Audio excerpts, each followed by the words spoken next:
ఓం నమః శివాయ. ఓం నమో నారాయణాయ. కర్మ నివారణ నరదృష్టి నివారణ కాళభైరవాయై నమో నమః. ఓం కాళకాలాయ విద్మహే కాళాతీతాయ ధీమహి తన్నో నరదృష్టి నివారణ కాళభైరవ ప్రచోదయాతు. హరి ఓం. మా ఛానల్కి స్వాగతం. చూస్తున్న వీక్షకులకు ప్రేక్షకులకు ప్రియ కాళభైరవ భగవద్బంధులకి స్వాగతం పలుకుతూ మమ్మల్ని ఎంతగానో ఆదరిస్తూ ఉండబడినటువంటి ప్రియ సోదర సోదరీమణులకు ఎవరిపైనను గ్రహణం దోషం లేకుండా, గ్రహణం యొక్క శూల ఎవరిపైన పడకుండా అందరికీ ఐశ్వర్యాన్ని ఆనందాన్ని ప్రసాదించాలని, అలాగనే తెలుగు సంవత్సరానికి వీడుకోలు పలుకుతూ కొత్త తెలుగు సంవత్సరానికి స్వాగతం పలుకుతున్నటువంటి కాల సమయంలో కనుక అందరికీ ఈ సంవత్సరంలో జరిగినటువంటి అద్భుతాలు ఐశ్వర్యాలు అలా జీవితకాలంలో నిత్యము ఐశ్వర్య ఆనందంగా గడపాలని, సకల అష్ట కష్టాలకు స్వస్తి పలుకుతూ నూతన అధ్యాయ జీవితంలో సువర్ణ అధ్యాయానికి స్వాగతం పలకాలని కోరుకుంటూ అందరికన్నా ముందుగా శ్రీ పరాభవనామ సంవత్సర పండగ శుభాకాంక్షలు. మనకు 1వ తారీఖు మార్చి నెల 2026 నుండి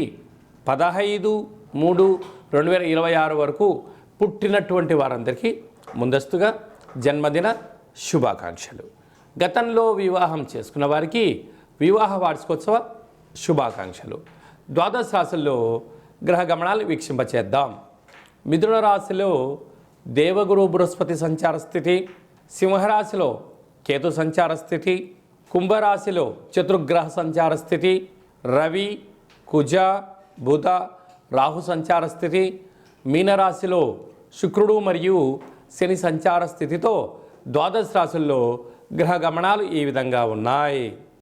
మకర రాశి వారికి ఎన్నడూ లేనటువంటి విధంగా ధనావాకు కుటుంబ స్థానంలో చతుర్గ్రహ సంచార స్థితి, అలాగనే గ్రహణకాల సమయంలో వీరికి దోషం ఉన్నది కనుక దోషాన్ని తొలగించుకొని ఐశ్వర్యాన్ని ఎలా పొందాలో ఈ వీడియోలో సవివరంగా సంపూర్ణంగా తెలుసుకుందాం.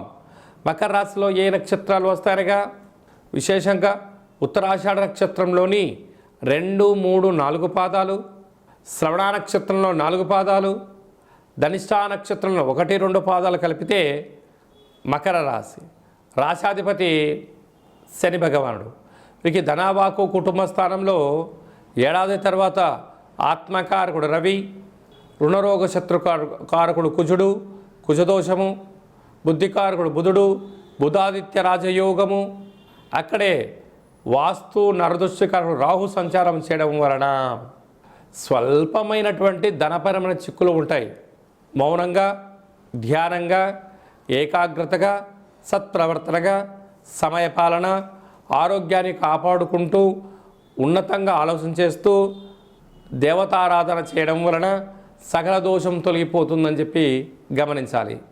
తృతీయంలో శుక్ర భగవానుడు మరియు శని సంచార స్థితి ఉండడం వలన తల్లిదండ్రుల నుంచి, తాత ముత్తాతల నుంచి రావాల్సిన స్థిరచరాస్తులు, ధనము, ఉన్నతమైనటువంటి బంధుప్రీతి, బంధువులలో, మిత్రులలో, స్నేహితులలో మీకు ఎనలేనటువంటి రాజగౌరవాలు కూడా పొందబోతున్నారు.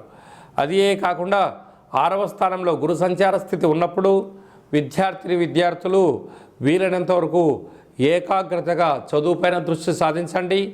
ఇది అసలే పరీక్షాకాలం కనుక సమయ పాలన కూడా అవసరం. అష్టమంలో కేతు సంచార స్థితి ఉన్నప్పుడు చిన్న చిన్న విషయాలకు ఆందోళన, నన్ను ఎవరు పట్టించుకోవట్లేదు, నన్ను ఎవరు పొగడడం లేదు, నన్ను ఎవరు పట్టించుకోవడం లేదు అని చెప్పి అనుకుంటూ ఉంటారు.